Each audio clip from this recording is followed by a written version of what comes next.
안녕하십니까. 하늘빛 사랑교회 박준성 목사입니다. 오늘은 에베소서 1장 17절에서 23절의 말씀을 가지고 교회의 머리 예수 그리스도라는 제목으로 하나님의 말씀을 나누고자 합니다. 본 말씀은 우리 주 예수 그리스도의 하나님 영광의 아버지께서 지혜와 계시형을 내게 주사 하나님을 알게 하시고 내 마음의 눈을 밝히사 그의 부르심의 소망이 무엇이며 성도 안에서 그 기업의 영광의 풍성함이 무엇이며 그의 힘의 위력으로 역사하심을 따라 믿는 우리에게 베푸신 능력의 지극히 크심이 어떠한 것을 너희로 알게 하시기를 구하노라. 그의 능력이 그리스도 안에서 역사하사 죽은 자들 가운데서 다시 살리시고 하늘에서 자기의 오른편에 앉히사 모든 통치와 권세와 능력과 주권과 이 세상뿐 아니라 오는 세상에 일컫는 모든 이름 위에 뛰어나게 하시고 또 만물을 그의 발 아래에 복종하게 하시고 그를 만물 위에 교회의 머리로 삼으셨느니라. 교회는 그의 몸이니 만물 안에서 만물을 충만하게 하시는 이의 충만함이니라. 예수 그리스도를 믿는 사람들의 무리들의 모임을 교회라고 하는데 그것은 헬라어로 에클레시아라고 합니다. 불로 모으다는 에칼레오에서 유래했습니다.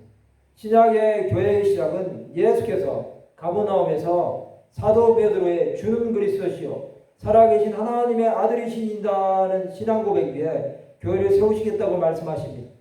마태복음 16장 17절에서 19절에 보시면 예수께서 대답하여 이르시되 바요나 시몬아 내가 복이 있도다. 이를 내게 알게 하니는 혈육이 아니요 하늘에 계신 내 아버지시니라. 또 내가 이르노니 너는 베드로라. 내가 이 반석 위에 내 교회를 세우리니 음부의 권세가 이기지 못하리라. 내가 천국 열쇠를 내게 주리니 내가 땅에서 무엇이든지 매면 하늘에서도 매일 것이요 내가 땅에서 무엇이든지 풀면 하늘에서도 풀리리라 하시고 라고 말씀하고 있습니다.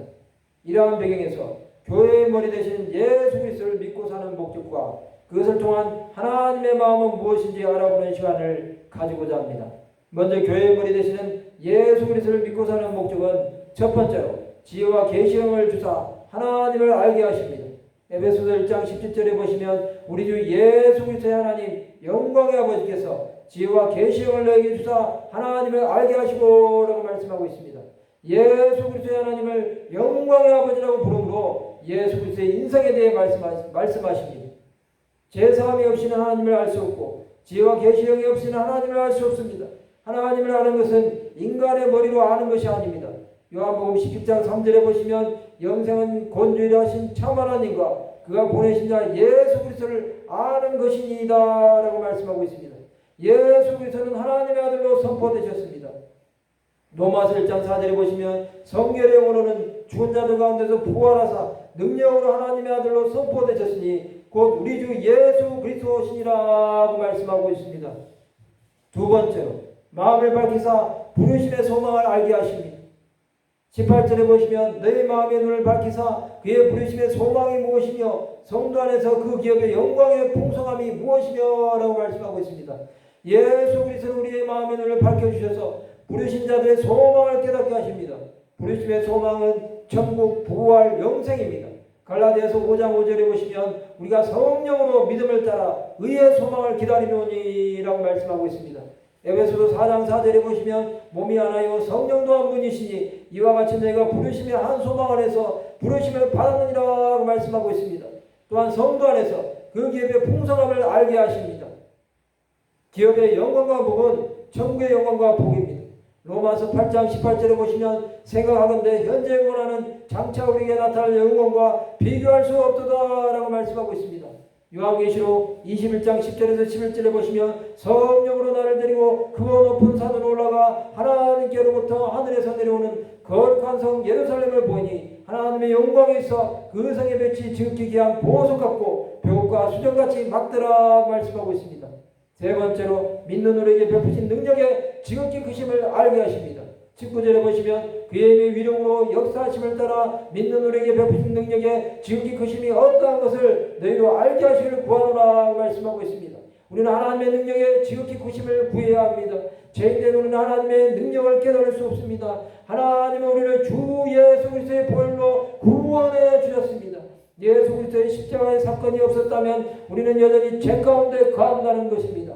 로마서 3장 25절에서 26절에 보시면 이 예수를 하나님이 그의 피로서 믿음으로 말미암는 화목제물로 세우셨으니 이는 하나님께서 기획 참으시는 중에 전에 지은 자를 간과하심으로 자기의 의로우심을 나타내려 하시니 곧 이때 자기의 의로우심을 나타내사 자기도 의로우시며 또한 예수 믿는 자를 의롭다 하려 하심이라고 말씀하고 있습니다. 골로새서 1장 20절에서 22절에 보시면 그의 십자가의 피로 화평을 이루사 만물 곧 땅에 있는 것들이나 하늘에 있는 것들이 그로 말미암아 자기와 화목하게 되기를 기뻐하십니다. 전에 악한 행실로 멀리 떠나 마음으로 원수가 되었던 너희를 이제는 그의 육체의 죽음으로 말미암아 화목하게 하사 너희를 거룩하고 흠없고 책망할 것이 없는 자로 그 앞에 세우고자 하셨으니 라고 말씀하고 있습니다. 그러면 그것 동안 하나님의 마음은 무엇입니까? 첫 번째로 죽은 자들 가운데서 다시 살리시고 하늘에서 하나님의 오른편에 앉으셨습니다. 20절에 보시면 그의 능력이 그리스도 안에서 역사하사 죽은 자들 가운데서 다시 살리시고 하늘에서 자기의 오른편에 앉히사라고 말씀하고 있습니다. 예수 그리스도는 하나님의 오른편에 앉으사 우리의 구원자가 되십니다. 그는 부활하셨고 승천하셔서 만왕의 왕이요 만주의 주가 되신 것입니다. 로마서 8장 34절에 보시면 누가 정죄하려 죽으신 뿐 아니라 다시 살아나신 이는 그리스도 예수시니 그는 하나님 우편에 계신 자요 우리를 위하여 강구하시는 자신이라고 말씀하고 있습니다. 골로새서 3장 1절에 보시면 그러므로 내가 그리스도와 함께 다시 살리심을 받았으면 위의 것을 찾으라. 거기는 그리스도께서 하나님 우편에 앉아 계시느니라고 말씀하고 있습니다. 이브리서 12장 2절에 보시면 믿음의 주요 또 온전하게 하시는 이인 예수를 바라보자. 그는 그 앞에 있는 기쁨을 위하여 십자가를 참으사 부끄러움을 개의치 아니하시더니 하나님 보좌 우편에 앉으셨느니라고 말씀하고 있습니다. 사도행전 1장 9절에서 11절에 보시면 이 말씀을 마치시고 그들이 보는데 올려져 가시니 구름이 그를 가리어 보이지 않게 하더라. 올라가실 때 제자들이 자세히 하늘을 쳐다보고 있는데 흰 옷 입은 두 사람이 그들 곁에 서서 이르되 갈릴리 사람들아 어찌하여 서서 하늘을 쳐다보느냐. 너희 가운데서 하늘로 올려주신 이 예수는 하늘로 가심을 본 그대로 오시리라 하였느니라고 말씀하고 있습니다. 두 번째로 오는 세상을 걷는 모든 이름 위에 뛰어나게 하셨습니다. 21절에 보시면 모든 통치와 권세와 능력과 주권과 이 세상뿐 아니라 오는 세상을 걷는 모든 이름 위에 뛰어나게 하시고 라고 말씀하고 있습니다. 예수 그리스도는 모든 이름 위에 뛰어나셔서 과거 현재 미래의 모든 믿는 자를 통해서 영광을 받으실 것입니다. 빌립보서 2장 9절에서 11절에 보시면 이러므로 하나님이 그를 지극히 높여 모든 이름에 뛰어난 이름을 주사 하늘에 있는 자들과 땅에 있는 자들과 땅 아래에 있는 자들로 모든 무릎을 예수 이름에 꿇게 하시고 모든 힘으로 예수 그리스도를 주라 하시나요 하나님 아버지께 영광을 돌리게 하셨느니라 말씀하고 있습니다. 세 번째로 교회는 예수 그리스도의 머리십니다. 22절에서 23절에 보시면 또 만물을 그의 발 아래에 복종하게 하시고 그를 만물의 교회 머리로 삼으셨느니라. 교회는 그의 몸이니 만물 안에서 만물을 충만하게 하시는 이의 충만함이니라고 말씀하고 있습니다. 모든 만물은 예수 그리스도의 발 아래 엎드려 순종하고 그리스도를 통하여 교회는 유기적으로 연합되고 한 지체가 되어 통일됩니다. 빌립보서 3장 21절에 보시면 그는 만물을 자기에게 복종하게 하실 수 있는 자의 역사로 우리 낮은 몸을 자기 영광의 몸의 형체같이 변하게 하시리라고 말씀하고 있습니다. 에베소서 1장 4절에서 10절에 보시면 곧 창세전에 그리스도 안에서 우리를 택하사 우리를 사랑하여서 그 앞에 거룩하고 흠이 없게 하시려고 그 기쁘신 뜻 따라 우리를 예정하사 예수 그리스도로 말미암아 자기의 아들들이 되게 하셨으니 이는 그가 사랑하시는 자 안에서 우리에게 거저주시는가 그의 은혜의 영광을 찬송하게 하려는 것이라. 우리는 그리스도 안에서 그의 은혜의 풍성함을 따라 그의 피로 말미암아 성령 곧 제사함을 받았느니라. 이는 그가 모든 지혜와 총명을 우리에게 넘치게 하사 그 뜻의 비밀을 우리에게 알리신 것이요 그의 기뻐하심을 따라 그리스도 안에서 때가 참 경륜을 위하여 예정하신 것이니 하늘에 있는 것이나 땅에 있는 것이 다 그리스도 안에서 통일되게 하려 하심이라고 말씀하고 있습니다. 요한계시록 7장 9절에서 12절에 보시면 이후에 내가 보니 각 나라와 족속과 백성과 방언에서 아무도 능히 셀 수 없는 큰 무리가 나와 흰 옷을 입고 손에 종려가지를 들고 보좌 앞과 어린 양 앞에서도 큰 소리로 외치리되 구원하심이 보좌에 앉으신 우리 하나님과 어린 양에게 또다니 모든 천사가 보좌와 장로들과 내 생물의 주위에 서 있다가 보좌 앞에 엎드려 얼굴을 대고 하나님께 경배하여 이르되 아멘. 찬송과 영광과 지혜와 감사와 존귀와 권능과 힘이 우리 하나님께 세세토록 있을지어다 아멘 하느라고 말씀하고 있습니다. 그러면 우리는 어떻게 살아야 할까요?